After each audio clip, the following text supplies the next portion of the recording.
Students, स्वागत है आप सभी का वोल्केनो आईएएस के इस प्लेटफॉर्म पे। स्टूडेंट्स, अगर हम बात करें इस लेक्चर के बारे में तो ये लेक्चर हमारा एडिटोरियल डिस्कशन का लेक्चर है, जिसके अंदर हम यूपीएससी के सिविल सर्विस एग्ज़ाम के पर्सपेक्टिव से जो इम्पोर्टेंट एडिटोरियल्स हैं उनको यहाँ पे डिस्कस करेंगे। उनसे रिलेटेड जो इम्पोर्टेंट इन्फॉर्मेशन है कि कैसे उस इन्फॉर्मेशन को हम आंसर राइटिंग के अंदर यूज कर सकें, कैसे वो हमारे एग्ज़ाम के पर्सपेक्टिव से इम्पोर्टेंट है, उन बुलेट पॉइंट्स को हम ऐसे के अंदर, एथिक्स के अंदर या हमारे जो जीएस पेपर्स हैं उनके अंदर यूज़ किया जा सके। और कुछ ऐसे ऑप्शनल भी आपको देखने के लिए मिलते हैं, जैसे कि पॉलिटिकल साइंस है, ज्योग्राफी है, सोशियोलॉजी है,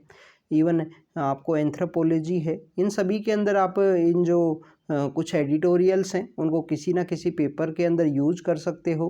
तो स्पेशली पॉलिटिकल साइंस के अंदर में और ज्योग्राफी का जो पेपर सेकंड है उनके अंदर काफ़ी कुछ एरियाज़ के अंदर आप इनको यूज कर सकते हो। तो स्टूडेंट्स, आज का जो डिस्कशन है उसे हम स्टार्ट करते हैं। तो स्टूडेंट्स, आज जिन एडिटोरियल्स के बारे में हम डिस्कस करेंगे, एक हमारा एडिटोरियल है सेंटर स्टेट रिलेशंस के रिगार्डिंग में, कि जो सेंटर स्टेट रिलेशंस के अंदर जो डेडलॉक की जो सिचुएशन क्रिएट हुई है, स्पेशली जो मणिपुर वायलेंस के रिगार्डिंग में, तो वहाँ पे बात की गई है कि जो पुंछी कमीशन है जो सेंटर स्टेट रिलेशंस के रिगार्डिंग में है, तो उस पुंछी कमीशंस की रिकमेंडेशंस को इम्प्लीमेंट किया जा सके और इस डेडलॉक को यहाँ पे रिजोल्व किया जाए। तो स्टूडेंट्स, ये एडिटोरियल हम हमारा जो जीएस पेपर सेकंड है जो सेंटर स्टेट रिलेशंस के लिए इम्पोर्टेंट है, वहाँ पे हम यूज कर सकते हैं इन इम्पोर्टेंट जो पॉइंट्स हैं, जो आर्टिकल्स हैं उनको। इसके अलावा स्टूडेंट्स, डब्ल्यूटीओ के रिगार्डिंग में है, डब्ल्यूटीओ के रिगार्डिंग में जो हमारा एडिटोरियल है उसके अंदर बात की गई है कि डेवलपिंग कंट्रीज़ को अपने जो राइट्स हैं या जो अपना ट्रेड है उसको सिक्योर करने के लिए किस तरीके से डब्ल्यूटीओ रिफॉर्म है उनकी बात करनी चाहिए, किस तरीके से जो रिफॉर्म है उनको प्रपोज करने की बात की गई है। तो ये हम हमारा जो एडिटोरियल है तो जीएस पेपर 3 है जो इकोनॉमी के रिगार्डिंग में है या जो डब्ल्यूटीओ हैं वहाँ की बात की जाती है, वहाँ पे हम यूज कर सकते हैं। नेक्स्ट एडिटोरियल के अंदर जो एनसीईआरटी का जो बुक का जो कंट्रोवर्सी है उस वजह से वो न्यूज़ के अंदर है, तो वहाँ पे कुछ ऐसे पॉइंट्स हैं कि जो डिस्कशन एंड डेलिब्रेशन जो पार्लियामेंट्री फॉर्म ऑफ गवर्नमेंट के लिए भी या पार्लियामेंट्री फॉर्म ऑफ डेमोक्रेसी के लिए इम्पोर्टेंट है। तो वहाँ पे बात की गई है कि जो टेक्स्ट बुक हैं उनका क्या एक इम्पोर्टेंट रोल होता है, किसी भी एक स्टूडेंट का जो वेल डेवलपिंग है उसके अंदर वो किस तरीके से रोल प्ले करती हैं। तो वहाँ पे बात की गई है कि जो टेक्स्ट बुक डेवलपमेंट जो कमेटी हुआ करती थी वो किस तरीके से वर्क किया करती थी, या एनसीईआरटी के जो बेसिक जो फैक्ट्स हैं कि 1961 के समय वो इस्टेब्लिश हुआ, कौन कौन से ऑर्गेनाइजेशंस उसके अंडर में आते हैं, उन सभी के बारे में यहाँ पे बात की गई है। और ये जो हमारा एक इम्पोर्टेंट एडिटोरियल है, इसके अंदर बात किया गया है कि इंडिया का जो एक्सपोर्ट है वो किस तरीके से डिक्लाइन हुआ है पिछले कुछ समय में, उसके बारे में इसमें बात की गई है। तो स्टूडेंट्स, आज का जो एडिटोरियल डिस्कशन है उसे हम स्टार्ट करते हैं। सबसे पहले हम बात करें पुंछी कमीशन के बारे में। स्टूडेंट्स, आप देखिए कि सेंटर स्टेट रिलेशंस के रिगार्डिंग में कुछ कमीशंस हैं जिसे कि आप अपने आंसर्स के अंदर कोट ज़रूर से कीजिए, जैसे कि सरकारिया कमीशन है, पुंछी कमीशन है, इंटर स्टेट काउंसिल आपको देखने के लिए मिलती है आर्टिकल 263 के थ्रू। तो इन सभी के बारे में 262 एंड 263 जो सेंटर स्टेट रिलेशंस के लिए काफ़ी ज़्यादा इम्पोर्टेंट हैं, जिसके अंदर वाटर डिस्प्यूट हैं उसको भी ऐड किया गया है। तो स्टूडेंट्स, इस पुंछी कमीशन के बारे में अगर हम बात करें तो 2007 के समय जो यूपीए गवर्नमेंट हुआ करती थी उनके द्वारा इस सेंटर स्टेट रिलेशंस को इम्प्रूव करने के लिए, हेल्दी रिलेशंस को इम्प्रूव करने के रिगार्डिंग में जो पुंछी कमीशन है उसे इस्टेब्लिश किया गया। इसको कि इंटर स्टेट रिलेशंस के रिगार्डिंग में सेकेंड कमीशन के रूप से भी जानते हैं। फर्स्ट कमीशन आपको सरकारिया कमीशन देखने के लिए मिलता है। इस पुंछी कमीशन को जो हेड करने वाले जो पर्सन हैं, जिनको मदन मोहन पुंछी के रूप से जानते हैं, हमारे एक्स सीजीआई, फॉर्मर सीजीआई हैं इंडिया के। इसके अलावा एनआर माधव मेनन हैं जो डायरेक्टर हुआ करते थे नेशनल जुडिशियल अकेडमी भोपाल के, तो वो भी इसके मेंबर थे इस पुंछी कमीशन के। स्टूडेंट, पुंछी कमीशन के द्वारा 8 जो डिफरेंट टास्क फोर्स हैं वो वहाँ पे कॉन्स्टिट्यूट की गई, जो सेंटर स्टेट के रिलेशंस हैं उनको एग्जामिन करने के लिए वो जो टास्क फोर्स है वो क्रिएट की गई थी। अब ये देखिए कि टास्क फोर्स के द्वारा जैसे कि फाइनेंस का कोई सेक्टर है कि सेंटर स्टेट रिलेशंस फाइनेंस के सेक्टर में किस तरीके से वर्क करेंगे, तो उसको एक टास्क फोर्स के द्वारा डील किया गया। इंटरनल सिक्योरिटी का कोई पर्सपेक्टिव है, क्या सेंटर की जो आर्म्ड फोर्सेज हैं, डिफेंस फोर्सेज हैं, क्या उनका डिप्लॉयमेंट किया जा सकता है, पैरामिलिट्री फोर्सेज हैं, तो उसके रिगार्डिंग के जो प्रोविजंस हैं, ये ऐसे डिफरेंट जो 8 पिलर्स हैं उसके ऊपर इसको डिस्कस किया गया। कमीशन के द्वारा जो अपनी रिपोर्ट है 2010 के समय में दे दी गई थी। उस समय की गवर्नमेंट के द्वारा जो कॉन्स्टिट्यूशनल चेंज रिकमेंड किए गए थे वो इंट्रोड्यूस नहीं किए गए कॉन्स्टिट्यूशन के अंदर में, और लेटर फेज में भी आपको देखने के लिए मिलता है कि कुछ 1-2 चेंज लाने की कोशिश की गई उस समय जो गवर्नमेंट हुआ करती थी या बाद में जो गवर्नमेंट है। बट आपको यहाँ पे देखने के लिए मिलेगा कि मैक्सिमम जो अपोजिशन पार्टीज़ हैं वो अगेंस्ट द फेडरल प्रिंसिपल या against the federal structure in सभी चेंजेस को मानते हुए इन जो बिल्स हैं उनको विड्रॉ कर लिया गया लेटर फेज में। तो स्टूडेंट्स आपको ये पता होना चाहिए कि पुंछी कमीशन के द्वारा कौन सी ऐसी जो इम्पोर्टेंट रिकमेंडेशंस हैं जिनके बारे में यहाँ पे बात की गई है, जो प्रेजेंट समय में मणिपुर के अंदर जो वायलेंस की सिचुएशन है उसको ब्रेक करने के लिए इसकी जो रिकमेंडेशंस हैं वो कैसे आपके लिए इम्पोर्टेंट हैं। स्टूडेंट्स आपने इमरजेंसी प्रोविज़न के बारे में रीड किया होगा। आर्टिकल 352 से लेकर आर्टिकल 360 तक आपको डिफरेंट टाइप की जो इमरजेंसी हैं वो भी देखने के लिए मिलती हैं, जिसमें एक कॉन्स्टिट्यूशनल इमरजेंसी है या स्टेट इमरजेंसी के रूप से हम जानते हैं, आर्टिकल 356 के अंडर है। 352 में नेशनल इमरजेंसी है। 352 में नेशनल इमरजेंसी जो वॉर, एक्सटर्नल एग्रेशन या अगर हम बात करें इंटरनल डिस्टर्बेंस है उसकी वजह से वो क्रिएट होती है। और 360 के अंदर आर्टिकल जो 360 है उसके अंदर फाइनेंशियल इमरजेंसी की बात की गई है।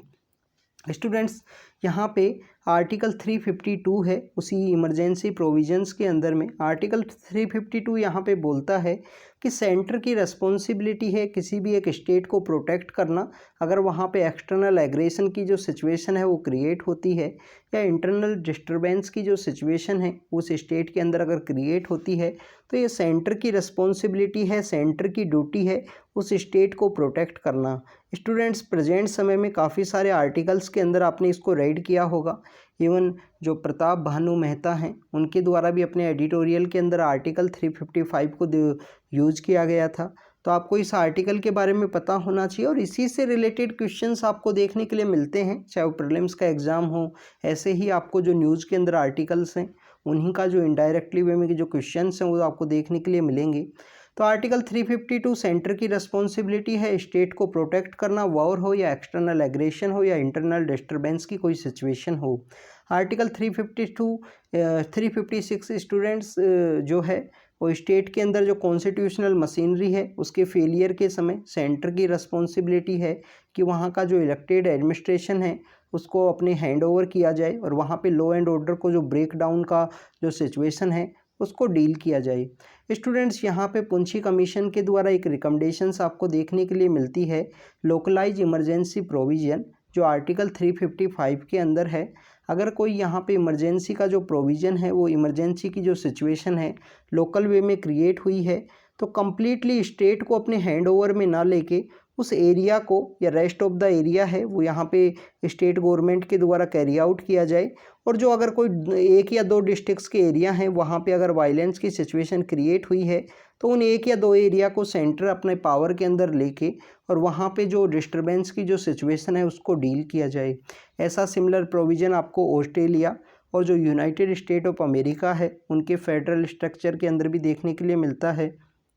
तो ये आपका जीएस पेपर सेकंड के अंदर जो कंपैरिजन ऑफ कॉन्स्टिट्यूशन है उसके रिगार्डिंग में भी आपको अगर इस तरीके कोई क्वेश्चन आए तो आप उसके अंदर कोट कर सकते हो। स्टूडेंट्स तो यहाँ पे सेंट्रल गवर्नमेंट के द्वारा किया जाना चाहिए कि जो कुकी डोमिनेटेड एरियाज़ हैं वहाँ पे जो एडमिनिस्ट्रेशन है अपने हैंड के अंदर लिया जाए और वहाँ पे जो डिस्टर्बिंग जो प्रॉब्लम्स हैं उनको डील किया जाए और कंप्लीट जो स्टेट है वहाँ पे जो मणिपुर की गवर्नमेंट के द्वारा उनको डील किया जाए। तो लोकलाइज इमरजेंसी प्रोविज़न जो कि एक सजेस्ट किया गया उसके थ्रू यहाँ पे कैरी आउट करने की ज़रूरत है। सेकंड प्रोविज़न है कोई इमरजेंसी कम्युनल वायलेंस अगर यहाँ पे क्रिएट होता है, कम्युनल वायलेंस बिल उसके रिगार्डिंग में आपको देखने के लिए मिलता है। जो उस समय की जो अपोजिशन पार्टीज़ के द्वारा उसको अपोज करने की वजह से, अगेंस्ट द फेडरल प्रिंसिपल मानने की वजह से उसको विड्रॉ किया गया था 2014 के समय में। तो स्टूडेंट्स, कम्युनल वायलेंस बिल है। कम्युनल वायलेंस बिल यहाँ पे बेसिकली बताता है कि अगर कहीं पे भी कम्युनल वायलेंस की जो सिचुएशन है वो क्रिएट होती है तो सेंट्रल गवर्नमेंट जो है वो अपनी जो फोर्सेज हैं उनको डिप्लॉय कर सकती है उस सीरियस कम्युनल राइट्स की जो प्रॉब्लम है उनको डील करने के लिए। अब यहाँ पे सेंट्रल गवर्नमेंट अपनी फोर्सेज को कितने दिन तक सेंड कर सकती है? 7 दिन तक वहाँ पे अपने हैंड के अंदर उनके पावर होनी चाहिए और वो वहाँ पे जो लॉ एंड ऑर्डर की जो सिचुएशन है उसको डील कर सकें। यहाँ पे भी स्टूडेंट्स, अगर हम बात करें कि कोई लोकलाइज जो इमरजेंसी प्रोविज़न है उसके अंदर बेसिकली ओनली 3 मंथ का जो समय है वो दिया गया है कि 3 मंथ तक जो यहाँ पे सेंट्रल गवर्नमेंट है वो अपने हैंड के अंदर पावर रखे और उस लोकलाइज जो इमरजेंसी सिचुएशन है उसको डील करे। तो स्टूडेंट्स, ये जो प्रोविज़न इस वजह से ऐड किया गया कि अगर बाबरी मस्जिद का जो डिमोलिशन का जो समय है उस तरीके की सिचुएशन को डील करने के लिए रिगार्डिंग में है ये। 1950 के समय ओनली एक ऐसा एग्जाम्पल आपको देखने के लिए मिलता है, उस समय के यूनियन होम मिनिस्टर सी राजगोपालाचारी, उनके द्वारा तेलंगाना के अंदर जो इंसर्जेंसी को डील करने के लिए सेंट्रल इंटेलिजेंस ब्यूरो को वहाँ पे सेंड किया गया और वहाँ पे जो गोरिल्ला वॉरफेयर की जो टेक्निक है उस गोरिल्ला वॉरफेयर की टेक्निक को वहाँ पे डील किया गया, इंसर्जेंट्स को वहाँ पे रोका गया। तो एक ओनली एग्जाम्पल आपको देखने के लिए मिलता है कि कहीं पे कम्युनल वायलेंस की जो सिचुएशन क्रिएट होती है तो वहाँ पे जो सी राजगोपालाचारी हैं हमारे यूनियन होम मिनिस्टर, जिनके द्वारा तेलंगाना में जो इंसर्जेंसी है उसे डील करने के रिगार्डिंग में। तो स्टूडेंट्स, ये कुछ इंपॉर्टेंट प्रोविजंस है कम्युनल वायलेंस के रिगार्डिंग में। और अगर हमारा सेंटर का क्या ड्यूटी है स्टेट को किस तरीके से प्रोटेक्ट करने का था आर्टिकल 355 के अंदर में, तो इनके बारे में हमने डिस्कस किया। नेक्स्ट अगर हम बात करें WTO के रिगार्डिंग में, हमारे जो इम्पोर्टेंट इंस्टीट्यूशंस हैं वर्ल्ड के उनको रिफॉर्म के रिगार्डिंग में आपकी जो डिमांड है, आपको ये डिमांड कंटिन्यूस न्यूज़ के अंदर देखने के लिए मिलती है। रिसेंटली G20 के वर्किंग ग्रुप की मीटिंग हुई थी ट्रेड एंड इन्वेस्टमेंट के रिगार्डिंग में और वहाँ पे WTO रिफॉर्म्स के रिगार्डिंग में जो इम्पोर्टेंट फोकस है वो आपको देखने के लिए मिलता है। एक स्कॉलर है रिचर्ड कूपर के द्वारा यहाँ पे आर्ग्यू किया गया है या बताया गया है कि किसी भी एक कंट्री की अगर वो ट्रेड पॉलिसी है तो वो ही उस कंट्री की फॉरेन पॉलिसी है। आप यहाँ पे इकोनॉमिक इंटरडिपेंडेंस को यहाँ पे वैल्यू किया गया रिचर्ड कूपर के द्वारा अपने आर्ग्यूमेंट के अंदर में कि प्रेजेंट समय में जो ट्रेड है वो ही उस कंट्री की फॉरेन पॉलिसी है। तो ट्रेड इज एवरीथिंग है, यहाँ पे बात की गई है रिचर्ड कूपर के द्वारा। तो यहाँ पे बोला गया है कि WTO के अंदर अगर रिफॉर्म्स प्रपोज करने हैं तो G20 के जो डेवलपिंग कंट्रीज़ हैं या G20 के जो एस्पायरिंग कंट्रीज़ हैं, जो मिडिल पावर्स हैं, उन्हें ही ये जो WTO के अंदर जो रिफॉर्म है वो प्रपोज करने चाहिए, जैसे कि इंडिया, इंडोनेशिया, ब्राज़ील है, साउथ अफ्रीका है। तो इन्हें ही जो रिफॉर्म्स हैं उन्हें प्रपोज करना चाहिए। आप देखिए कि यूनाइटेड नेशन सिक्योरिटी काउंसिल के अंदर भी हम देखते हैं कि जो रिफॉर्म्स हैं वो यहाँ पे जो G4 कंट्रीज़ हैं, जो 4 कंट्री हैं, जापान है, ब्राज़ील हैं, जर्मनी हैं, और आपको जो देखने के लिए मिलते हैं कि इनके द्वारा डील किया जाता है इंडिया, ब्राज़ील और जापान और जर्मनी की जो UNSC है उसे रिफॉर्म किया जाए, उसके अंदर प्रॉपर रिप्रेजेंटेशन प्रोवाइड किया जाए। तो ऐसे ही मिडिल पावर कंट्रीज़ के पास में ये एक अपॉर्चुनिटी है कि इसको रिफॉर्म को प्रपोज किया जाए, बट डेवलप्ड जो कंट्री हैं उनके द्वारा कभी भी इस तरीके का जो रिफॉर्म है वो लाया नहीं जाएगा। WTO का रिफॉर्म का मतलब है कि हर एक कंट्री के लिए इसका एक डिफरेंट पर्सपेक्टिव है। 4 इंपॉर्टेंट पिलर्स हैं जिनके ऊपर राइटर ने यहाँ पे डिस्कस किया है कि डेवलपिंग कंट्रीज़ को उन 4 पॉइंट्स के ऊपर डिस्कस करना चाहिए, उनके ऊपर यहाँ पे फोकस रखना चाहिए। अगर हम WTO के बारे में बात करें, WTO का इस्टेब्लिशमेंट आपको 1996 के समय देखने के लिए मिलता है, जो उरुग्वे राउंड ऑफ कॉन्फ्रेंस है, जिसके थ्रू जो वहाँ पे जो GATT हुआ करता था पहले, general agreement on traffic and trade, GATT को रिप्लेस करते हुए, general agreement on traffic and trade, उसको रिप्लेस करते हुए उरुग्वे राउंड ऑफ कॉन्फ्रेंस के बाद में मर्राकेश ट्रीटी के थ्रू में आपको जो WTO है उसका इस्टेब्लिशमेंट देखने के लिए मिलता है। रिसेंटली स्टूडेंट्स, नागोजी ओकांजो है, फर्स्ट डायरेक्टर जनरल बनी हैं, पहली महिला हैं और फर्स्ट अफ्रीका से हैं, नाइजीरिया से वो बिलोंग करती हैं। वर्ल्ड ट्रेड ऑर्गेनाइजेशन की फर्स्ट वो महिला हैं जो उसके डीजी डायरेक्टर जनरल की जो पोजीशन है उसके ऊपर पहुंची हैं। आपको डब्ल्यूटीओ के रिगार्डिंग में पता होना चाहिए कि डब्ल्यूटीओ की एक जनरल काउंसिल है जिसकी मीटिंग आपको 2 ईयर्स के अंदर देखने के लिए मिलती है। इंटेलेक्चुअल प्रॉपर्टी के रिगार्डिंग में एक काउंसिल है। इसके अलावा डिस्प्यूट सेटलमेंट बॉडी है, इस तरीके ट्रेड रिव्यू बॉडी है। ऐसे आपको डिफरेंट टाइप के जो मैकेनिज्म है वो डब्ल्यूटीओ के रिगार्डिंग में देखने के लिए मिलता है। तो 4 ऐसे कौन से पॉइंट्स हैं जिनके ऊपर डेवलपिंग कंट्रीज़ को फोकस करने की ज़रूरत है। एक तो स्पेशल एंड डिफरेंशियल ट्रीटमेंट का जो राइट है, एसडीटी जो यहाँ पे जो एसडीटी का जो प्रिंसिपल है कि जो डेवलपिंग कंट्रीज़ हैं उनको जो फेवरेबल यहाँ पे ट्रीटमेंट दिया जाएगा डेवलप्ड कंट्रीज़ के द्वारा ट्रेड के अंदर में। तो स्पेशल एंड डिफरेंशियल जो ट्रीटमेंट का जो प्रिंसिपल है उसको यहाँ पे प्रॉपर वे में इम्प्लीमेंट करने की ज़रूरत है। ऐसा माना गया है कि ओनली जो 21% जो एसडीटी का जो प्रोविज़न है वो आपको डब्ल्यूटीओ एग्रीमेंट्स के अंदर में या डिफरेंट जो डेवलप्ड कंट्रीज़ के द्वारा जो डेवलपिंग कंट्रीज़ को जो ट्रीटमेंट है डिफरेंशियल ट्रीटमेंट उसके अंदर ओनली 21% डील्स के अंदर ही देखने के लिए मिलता है कि स्पेशल एंड डिफरेंशियल ट्रीटमेंट है वो दिया गया हो जो डेवलपिंग कंट्रीज़ हैं उनको। सेकंड अगर हम बात करें यहाँ पे तो यहाँ पे जो एसडीटी प्रिंसिपल है इसे मोर टीथ है, मोर पावर है वो देने की ज़रूरत है, इसको प्रॉपर वे में इम्प्लीमेंट करने की ज़रूरत है। सेकंड आप देखिए कि जो अपीलिएट बॉडी है, जो अपीलिएट जो डिस्प्यूट सेटलमेंट बॉडी का जो सेकंड टायर बॉडी है अपीलिएट बॉडी वो यहाँ पे पैरालाइज है। 2019 से आपको कंटिन्यूस ये पैरालाइज देखने के लिए मिलती है due to the United State of America. United State of America के द्वारा इसको पैरालाइज किया गया है। इनके द्वारा जो लोग इलेक्ट करने चाहिए थे वहाँ पे इनके द्वारा नहीं किए गए हैं। इस तरीके से ये जो डिस्प्यूट सेटलमेंट बॉडी है ये कंटिन्यूसली डिसफंक्शनल है। तो इसको डील करने के लिए क्या करना चाहिए, विदाउट यूएसए यहाँ पे इसका जो प्रॉपर इस्टेब्लिशमेंट है डिस्प्यूट सेटलमेंट बॉडी का वो करने की ज़रूरत है। इसके अलावा स्टूडेंट्स अगर हम बात करें जो कंसेंसस बेस्ड डिसीजन मेकिंग का जो प्रोसेस है उसको स्लो कर दिया गया 2017 से ही, तो उसके दूर जाने की ज़रूरत है। प्लूरिलेटरल जो डिस्कशंस हैं, प्लूरिस्टिक जो डिस्कशंस हैं उनको प्रिंसिपल को अडॉप्ट करने की ज़रूरत है, जिससे यहाँ पे मल्टीलेटरल जो गवर्नेंस फ्रेमवर्क है उसको यहाँ पे डेवलप्ड कंट्रीज़ के द्वारा जो डेवलपिंग कंट्रीज़ के द्वारा इंक्लूड किया जा सके। नॉन जो डिस्क्रिमिनेशन है, ट्रांसपेरेंसी है, इंक्लूजिविटी है उसको यहाँ पे डिसीजन मेकिंग्स के अंदर में।